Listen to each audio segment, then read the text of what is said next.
नमस्कार. ठरलं तर मग मालिकेचा आजचा भाग तुम्ही पाहत आहात. आता सायली आणि अर्जुन दोघंही मिळून तन्वीचा भांडाफोड करणार आहेत. त्यामुळे एपिसोड पूर्णपणे शेवटपर्यंत पाहायला विसरू नका. तर आता सायली आणि अर्जुन दोघेही एकाच वेळी आरशासमोर उभं राहून आवराआवरी करत असतात. आता अर्जुन त्याचं घड्याळ घ्यायला जातो, पण तेवढ्यातच सायली मात्र तिथं केस विंचरत असते. त्यावर अर्जुन तिला बोलतो की हे काय, मी कधी आवरणार, मग इतका वेळचा झाला तूच आवरतीयेस. बायकांना आवरायला खूप टाईम लागतो, हे मात्र खरं आहे. आता मात्र सायली खूप चिडते त्याच्यावर व बोलते, हो का, तुमचे केस तर माझ्या 5 पट पण नाही आहेत, पण तरी देखील मला किती वेळ लागतो केस विंचरायला? 3 मिनिट, आणि तुम्हाला 30 मिनिट. तुमचे एवढे जे केस आहेत ना, ते 4 वेळा कंगवा घेऊन इकडून विंचरून पाहणार, तिकडून विंचरून पाहणार, मग कसे 30 मिनिट लागतात केस विंचरायला वगैरे. आता त्यांचं असं भांडण सुरू असतं. आणि तेवढ्यातच आता अर्जुन तिला परत एकदा बोलतो की अगं मला ऑफिसला जायचं आहे, तू घरातच आहेस ना, मग मला आवरू दे ना. त्यावर सायली बोलते, हो मग या घरातल्या बायकांनी आवरायचं तरी कसं? या घरामध्ये एक वकील आहे ज्याला की सतत घाई असते, एक फॅक्टरीचा मालक आहे त्यांना पण सतत घाई असते, आणि एक डॉक्टर आहे. पण आता मात्र सायली पुढे काही बोलत नाही, ती तिथेच अडकळते. त्यावर अर्जुन बोलतो, का डॉक्टर समोर आल्यानंतर आता सगळे टोमणे संपले वाटतं तुझे डॉक्टरचं नाव घेताना? त्यावर सायली बोलते की नाही, पण तेही सतत घाईतच असतात, पण त्यांची बायको ती तर काहीच काम नाही करत, मग ती सतत बाहेर का जात असते काम आहे सांगून? कुठे जात असेल ती? तर इकडे तन्वी आता जिथे त्यांनी आधी महिपतला डांबून ठेवलेलं असतं तिथे येते आणि पाहते तर काय, महिपत आणि नागराज दोघेही तिथे नसतात. आता तन्वी दोघांचाही तिथे शोध घेत असते, पण तिला दोघेही तिथे सापडत नाहीत. ती नागराजला फोन देखील करते, पण नागराजचा फोनही काही लागत नाही. आता तिला असंच वाटत असतं की महिपतने नागराजलाच किडनॅप करून ठेवलं की काय, किंवा त्या दोघांनी मारामारी करून एखाद्याचा जीव वगैरे गेला की काय. ती विचार करत असते की नाही, महिपतने जर नागराजला मारलं असेल तर मला लवकर इथून निघायला हवंय, नाहीतर मी देखील इथून घरापर्यंत जिवंत पोहोचणार नाही. आणि ती नागराजला आता फोन करून पाहत असते की तो कुठे आहे, पण नागराजचा फोन मात्र काही लागेना. तर इकडे तेवढ्यातच तन्वीच्या लक्षात येतं की ती महिपतला बांधून ठेवलेली दोरीसुद्धा इथे नाही आहे, आणि इथे जो पाण्याचा माठ होता, जार होता, हे काहीच इथे नाही आहे. त्यावर तिच्या लक्षात येतं की नाही, महिपतने नागराजला काही केलं नाही आहे, उलट नागराजनेच महिपतला दुसरीकडे कुठेतरी शिफ्ट केलं आहे. आणि आता ती नागराजला फोन करत असते, पण नागराजचा फोन काही लागत नसतो. तर नागराज महिपतला घेऊन आता महिपतचंच एक जुनं गॅरेज असतं, त्या गॅरेजमध्ये आलेला असतो. आणि त्याने आता महिपतच्या डोक्याला बाटली मारल्यावर जी दुखापत झालेली असते त्यासाठी पट्टी वगैरे बांधलेली असते. आणि आता तो त्याला घेऊन त्याचं जे जुनं गॅरेज बंद पडलेलं असतं त्या गॅरेजमध्ये घेऊन येतो. तर सायली आणि अर्जुन दोघेही आता विचार करत असतात की तन्वी नक्की कुठे गेली असेल. नाही म्हणजे आपल्यावर लक्ष ठेवायचं सोडून इतकं काय तिचं महत्त्वाचं काम असतं की ती सारखीच बाहेर पळत असते.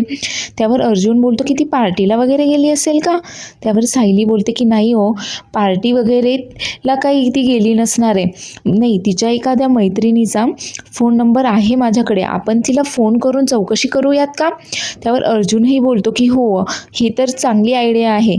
आणि आता सायली लगेचच तन्वीच्या एका मैत्रिणीला फोन करते, प्राजक्ताला, आणि विचारते की अगं तू त्या दिवशी पार्टीला नव्हतीस का? त्यावर ती मैत्रीण सांगते की नाही, मी आणि तन्वी तर 2 वर्ष झालो आहोत भेटलो नाही आहेत. त्यावर सायली बोलते की अगं ती श्रुती पोस्ट ग्रॅज्युएट झाली, तिच्या पोस्ट ग्रॅज्युएशनची पार्टी होती ना परवा. त्यावर आता ती प्राजक्ता सायलीला सांगते की नाही, श्रुती तर अजून ग्रॅज्युएशनमध्येच गटांगळ्या खातीये, आणि ज्या सानिकाच्या घरी पार्टी होती असं तन्वी सांगतीये, ती सानिका तर जॉबसाठी कधीच बँगलोरला शिफ्ट झाली आहे, आणि तिने तिचं तिथलं घर देखील आता रेंटने दिलं आहे. त्यामुळे अशी कुठलीही पार्टी वगैरे तर काही झाली नाही आहे. आता हे ऐकल्यानंतर अर्जुन आणि सायली दोघांचीही खात्री पटून जाते की तन्वी साफ खोटं बोलत होती, ही कुठल्याही पार्टीला वगैरे गेली नव्हती. आता यांचं बोलणं चालू असताना अर्जुन मात्र सायलीला तो कॉल रेकॉर्ड करायला लावतो. जेणेकरून त्यांना सर्वांसमोर तन्वीचं खोटं पकडता येईल. तर तेवढ्यातच सायली बोलते की हो, कुठल्याशा ब्लू स्काय रिसॉर्टमध्ये ती पार्टी करायला आईस्क्रीम खायला गेले होते वाटतं. त्यावर अर्जुन लगेचच ऑनलाईन त्या रिसॉर्टचा नंबर शोधतो आणि सायली त्या रिसॉर्टला कॉल करून विचारते की कुठल्या सानिका काळे नावाने किंवा श्रुती सबनीसच्या नावाने काही बुकिंग वगैरे होतं का पार्टीचं. काही मुली तिथे पार्टी करण्यासाठी आईस्क्रीम खाण्यासाठी रात्री उशिरा आल्या होत्या परवा. त्यावर आता ते रिसॉर्टवाले सांगतात की नाही, आमच्या इथे तर रिनोव्हेशनचं काम चालू आहे आणि आमचं रिसॉर्ट तर असं उशिरा रात्रीपर्यंत चालूच नसतं, त्यामुळे आमच्या इथे कोणीही आलं नव्हतं. आणि तुम्ही ज्या 2 मुलींची नावं सांगताय त्या आमच्या मेंबर देखील नाही आहेत आणि त्या इथे त्यांच्या नावाने काही बुकिंग देखील नाही आहे आणि त्या इथे आल्या देखील नव्हत्या. आता मात्र सायली आणि अर्जुन दोघांचीही खात्री पटते की तन्वी मात्र धडधडीत सगळं काही खोटं बोलतीये. तर सायली आणि अर्जुन इकडे खाली येतात तेव्हा सर्वजण नाश्ता करत असतात. त्यावर सायली विमलताईंना विचारते की तन्वी आहे का तिच्या खोलीमध्ये. त्यावर विमलताई सांगतात की नाही, त्या आज देखील सकाळीच न सांगता कुठेतरी बाहेर गेल्या आहेत. त्यावर आता कल्पना बोलते की हो, आजकाल हिचं जरा जास्तच झालंय. ही न सांगताच घराच्या बाहेर असते सतत, कुठे जाते तिलाच माहिती. त्यावर प्रताप बोलतो की हो, अश्विनने ना हे सगळं त्याने स्वतःहूनच त्याच्या अंगावर ओढवून घेतलेलं आहे वगैरे. त्या दोघांचं बोलणं सुरू असतं आणि तेवढ्यातच दरवाजात तन्वी येते. आता तन्वीला पाहताच घरातील सर्वच जण आश्चर्यचकित होतात की ही तर दिवसभर गायब राहते, मग ही आता अचानक कशी काय घरी आली. त्यावर अस्मिता बोलते की आश्चर्यच आहे, ही तर लगेचच घरी आली आज, नाहीतर रोज तर ती दिवसभर घरात येत नाही. आता तन्वी तिच्या खोलीमध्ये जायला निघते तेवढ्यातच सायली तिला अडवते आणि विचारते की थांब प्रिया, कुठे गेली होतीस तू. त्यावर आता तन्वी खूप चिडते सायलीवर आणि सायलीला बोलते की हे बघ, मी तुला उत्तरं देण्यासाठी बांधील नाही आहे आणि तुला काय करायचं आहे ग नसत्या चौकशा करून, सोड, जाऊ देत मला. सायली मात्र तिचं काही एक ऐकत नाही आणि आता तन्वी जायला निघते तिच्या खोलीमध्ये तेवढ्यात सायली तिचा हात पकडते आणि तिला विचारते की तू कुठे गेली होतीस ना, हे सर्वांना कळायलाच हवंय. कमीत कमी या घरचा नियम आहे की त्या घरातील सुना कुठे जातात हे घरात कमीत कमी सांगून जावं म्हणून. आणि तेवढ्यातच अश्विन तिथे येतो. आता सायलीने तन्वीचा हात पकडलाय म्हणल्यावर इथे परत काहीतरी भांडण चालू आहे यांचं हे त्याच्या लक्षात येतं आणि तो विचारतो की हे सगळं काय चालू आहे तुमचं. त्यावर आता सायली तन्वीला विचारत असते की तन्वी, तू कुठे गेली होतीस परवा रात्री पार्टीला जातीये सांगून, नीट सांग आम्हाला. तन्वी मात्र आता खूप चिडते व बोलते की मी फक्त माझ्या नवऱ्याला उत्तर द्यायला बांधिले, तुम्हाला कुणालाही नाही, समजलं का. आणि तेवढ्यात अर्जुन पुढे येतो आणि बोलतो की ठीक आहे, मग तुझ्या नवऱ्याला सांग ना की तू परवा रात्री पार्टीला जातीये असं सांगून कुठे गेली होतीस म्हणून. आता मात्र तन्वी खूप जास्त घाबरवून जाते व अश्विनला बोलते की अश्विन, तू सांग ना यांना शांत बसायला, तुला माहिती आहे ना मी पार्टीला गेले होते म्हणून, तुझा विश्वास आहे ना माझ्यावर, मग सांग ना यांना गप्प बसायला, हे का असे आरोप करतायत माझ्यावर. मात्र अश्विन देखील आता उलट तन्वीलाच बोलतो की तन्वी, अगं त्यांना फक्त खरं खोटं करायचं आहे ना, त्यांना फक्त कन्फर्मेशन हवं आहे ना की तू कुठे गेली होतीस, पार्टीला गेली होतीस की नाही म्हणून. आणि तू खरंच जर पार्टीला गेली होतीस ना तर मग अगं फेक ना त्यांच्या तोंडावर कन्फर्मेशन आणि त्यांची तोंड बंद कर ना. पण आता तन्वी खरंच कुठल्या पार्टीला गेली नव्हती, त्यामुळे ती काय सांगणार होती आता अश्विनला तरी. त्यामुळे तन्वी आता अश्विनला समजावण्याचा प्रयत्न करत असते, म्हणजे मी काय आता पुरावा द्यायचा आहे का मी कुठे होते काय. त्यावर सायली बोलते की अगं तू पार्टीला गेली होतीस ना, मग काय पुरावा आहे त्याचा तुझ्याकडे. त्यावर तन्वी बोलते की पार्टीला जाऊन कोणी असं पुरावे वगैरे गोळा करतं का. त्यावर सायली बोलते की ठीक आहे, एक काम कर, मग ज्या मैत्रिणीकडे गेली होतीस ना त्या मैत्रिणीला फोन कर ना तू, म्हणजे आपल्याला कन्फर्म होईल. त्यावर अश्विन देखील आता तन्वीला सांगतो की अगं ते जसं सांगतायत तसं कर ना. काय आहे की त्यांचं समाधान झाल्याशिवाय ते गप्पा राहणार नाही आहेत दोघंही. त्यापेक्षा एकदाचा फोन करून कन्फर्म कर ना तुझ्या मैत्रिणीला की तू तिच्याकडेच होतीस म्हणून. पण तन्वी मात्र आता वाद घालत असते खूप जास्त. आणि तेवढ्यातच प्रतापमध्ये बोलतो व तन्वीला बोलतो की एवढा वाद घालण्यापेक्षा कर ना तुझ्या त्या मैत्रिणीला फोन जिच्याकडे तू पार्टीसाठी गेली होतीस. आता मात्र तन्वी खूप जास्त घाबरून जाते. तर इकडे नागराजने महिपतला आता त्याच्याच एका जुन्या बंद पडलेल्या गॅरेजमध्ये डांबून ठेवलं आहे. त्याचं तोंड हात वगैरे सगळं काही बांधून ठेवलं आहे आता. आणि नागराज महिपतला बोलत असतो की खरं तर तुला ना पहिल्यांदाच मी इथे आणायला पाहिजे होतं, चुकलंच माझं. काय ओळखलं का हे तुझं जुनं बंद पडलेलं गॅरेज आहे, फक्त सामान राहिलंय आता तिथे. आणि आता तू इथे कितीही ओरडलास ना तुझ्या मदतीला कोणीही येणार नाहीये.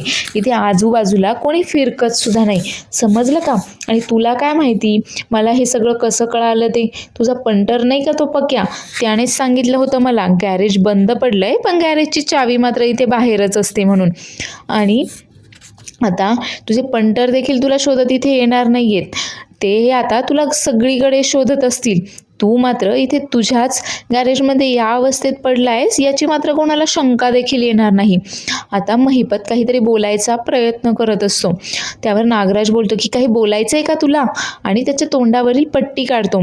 तर पट्टी काढल्यावर महिपत बोलतो की याच गॅरेजमध्ये ना जित्ता गाडेल मी तुला. त्यावर नागराज बोलतो की कसा गाडशील बरं मला? तुझे हात बघ, ते मागच्या वेळेसारखे सुटू शकणार नाही आहेस तू, किती पॅक बांधलेत मी वगैरे, असं त्या दोघांचं बोलणं सुरू असतं. तर इकडे कॉल कर म्हटल्यानंतर तन्वी बोलते की कशाला? अरे मी खरंच पार्टीला गेले होते ना. सायली मात्र लगेच तिचा फोन घेऊन येते आणि तिने रेकॉर्ड केलेले ते कॉल रेकॉर्डिंग आता ती चालू करून सर्वांना ऐकवते. आता त्या रेकॉर्डिंगमध्ये तिची मैत्रीण प्राजक्ता सांगत असते की तन्वी आणि ती तर 2 वर्ष भेटलीच नाही आहे आणि अशी कुठलीही पोस्ट ग्रॅज्युएशनची पार्टी वगैरे काहीच नव्हतं. श्रुती तर अजून ग्रॅज्युएशनमध्येच गटांगळ्या खातीये वगैरे. आणि ज्या सानिकाचं नाव हिने सांगितलं होतं ती सानिका तर कधीच बँगलोरला शिफ्ट झाली आहे, इथलं घर तिने रेंटवर दिलं आहे वगैरे. आता हे सगळं ऐकल्यानंतर आपलं खोटं पकडलं गेलं आहे म्हटल्यावर तन्वी खूप जास्त टेन्शनमध्ये आलेली असते, खूप जास्त घाबरून गेलेली असते. आणि तेवढ्यातच आता अश्विन देखील तन्वीला विचारतो की तन्वी अगं हे सगळं काय आहे? तू म्हणजे अशी कुठली पार्टी झालीच नाही का? तू पार्टीला गेलीच नव्हतीस का? तर आता तन्वी देखील खूप घाबरलेली असते की आता तर यांनी माझं सगळं पितळ उघडं केलं आहे, आता मी काय सांगू अश्विनला? आधी अश्विन तरी माझ्या बाजूने होता पण आता त्याला काय सांगणार आहे? त्यावर आता तन्वी सांगते की नाही अरे पार्टी झाली ना, मी सांगितलं ना तुला की पार्टी झाली मधून. अरे आम्ही त्या ब्लू स्काय रिसॉर्टमध्ये गेलो होतो, तिथे केली आम्ही पार्टी. त्यावर आता सायली बोलते कुठलं रिसॉर्ट? काय म्हणालीस तू? परत एकदा सांग बरं. आता तिने रिसॉर्टचं नाव सांगितल्यावर अर्जुन बोलतो हो बरोबर हेच रिसॉर्ट ना. आणि आता सायली लगेचच त्या रिसॉर्टलाही तिने फोन करून चौकशी केलेली असते, ते रेकॉर्डिंगसुद्धा ती आता चालू करून देते. तर ते रिसॉर्टवाले देखील सांगतात की श्रुती किंवा सानिका अशा कुठल्याही नावाने त्यांच्या रिसॉर्टमध्ये कुणाचंही बुकिंग वगैरे झालेलं नव्हतं आणि कुणीही मुली तिथे पार्टी वगैरे करण्यासाठी आलेल्या नव्हत्या. आणि मुळातच त्यांचा रिसॉर्टचं रिनोव्हेशनचं काम चालू आहे, त्यामुळे ते रात्री उशिरापर्यंत काही चालूच नसतं. आता हे सगळं ऐकल्यानंतर सर्वांच्याच लक्षात येतं की तन्वी साफ खोटं बोलतीये, ही कुठेही पार्टीला वगैरे गेली नव्हती. त्यावर आता सायली तन्वीला विचारते की पार्टी तर काही झाली नाही परवा रात्री, मग आता परवा रात्री तू पार्टीला जातीये सांगून नक्की कुठे गेली होतीस हे सांग आम्हाला. आता हे सगळं ऐकून अश्विन देखील खूप जास्त हैराण झालेला असतो व तन्वीला विचारत असतो. तितक्यातच अस्मिता समोर येते आणि अश्विनला बोलते की अश्विन अरे ही सतत असंच खोटं बोलत असते नाही, पण तुला मात्र कधी कळणार आहे, कधी उघडणार आहे तुझे डोळे? तर कल्पना देखील बोलते की आता मात्र जास्तच झालं, म्हणजे पार्टीला जातीये सांगून ही रात्रभर घराच्या बाहेर होती, आता हिला काय बोलणार? तेवढ्यातच प्रतापही बोलतो की अश्विन सुभेदारांच्या सुनेने हे असं वागणं पटतंय का तुला? मला तर हे अजिबातही पडलेलं नाही आहे. त्यावर अस्मिता बोलते की बरं झालं पूर्ण आजी तरी इथे नाही आहे, नाहीतर तिला जर हिचे असे पराक्रम कळाले असते तर काय वाटलं असतं तिला, काय वाटलं असतं पूर्ण आजीला. त्यावर तन्वी आता त्यांना गप्प करते व बोलते, तुम्ही जरा शांत राहाल का? तुम्ही माझ्यावर हे असे भलते सलते आरोप घेऊन करू नकास. मी सांगते ना मी कुठे होते, सांगते मी. आणि ती आता परत एकदा सांगते की जे त्याचं काय झालं, सकाळी मी इथून घरातून बाहेर पडले आणि तेवढ्यातच अश्विन तिला मध्येच थांबवतो व बोलतो की बस बस आता, एक खोटं लपवण्यासाठी दुसरं खोटं, दुसरं खोटं लपवण्यासाठी तिसरं आणि तिसरं लपवण्यासाठी चौथं. अगं मी कायम तुझ्या बाजूने उभा राहतो. तुझ्यामुळे मी माझ्या माणसांशी, माझ्या घरच्यांशी देखील वैर घेतलंय आणि तू तू मात्र काय करतेस? तू मात्र मला नेहमीच तोंडघशी पाडतेस. आता या सगळ्यांना काय तोंड दाखवणार आहे बरं मी? नाही तूच सांग. आता मात्र अश्विन खूप जास्त चिडलेला असतो तन्वीवर. तन्वी त्याला समजवायचा प्रयत्न करते, पण अश्विन मात्र काही एक ऐकून घेण्याच्या मनस्थितीमध्येच नसतो. तो तिथून निघून गेल्यानंतर आता तन्वी देखील त्याच्या मागोमाग निघून जाते. तर इकडे अस्मिता विचारते की पण तुम्हाला तिच्यावर संशय कधी आला आणि हे सगळं तिच्या मैत्रिणीला फोन वगैरे करायचं कसं काय सुचलं तुम्हाला? त्यावर सायली आता सगळं काही घरच्यांना सांगत असते की त्यांना तन्वीवर संशय कसा आला आणि का त्यांनी तिच्या मैत्रिणीला फोन करून ती पार्टी होती की नव्हती हे सगळं कन्फर्म करून घेतलं वगैरे. तर घरच्यांना देखील तिचं म्हणणं पटतं. तर पुढील भागामध्ये आपण पाहणार आहोत की आता नागराजबद्दल अर्जुनने घरी सांगितल्यानंतर प्रताप खूप चिडतो व बोलतो की मी आत्ता लगेचच रविराजला फोन करून नागराजबद्दल सगळं काही सांगून टाकतो आणि तो लगेचच त्याला पोलिसांकडे देईल वगैरे. तर नागराज इकडे मस्तपैकी आता महिपतला जिथे डांबून ठेवलंय तिथे येऊन दारू पीत बसलेला असतो आणि त्याला थोडी देखील कल्पना नसते की आता सुमनने सर्व काही सायलीला सांगितलंय आणि त्याच्यामुळे आता रविराज कधी देखील या नागराजला पकडू शकतो वगैरे. तर अर्जुन खूप चिडलेला दिसतोय आणि तो बोलतो की माझ्या बायकोला सोडून मी दुसरं कोणत्या मुलीकडे कधी पाहत देखील नाही. माझ्या घरचे, माझी फॅमिली हेच माझी पहिली प्रायोरिटी आहे आणि जर कोणी त्यांना त्रास देण्याचा प्रयत्न केला तर त्याला मी अजिबातही सोडणार नाही. तर सायली मात्र विचार करत असते की अर्जुन इतका का चिडलाय आणि इतकं असं काय झालंय की हा असा बोलतोय.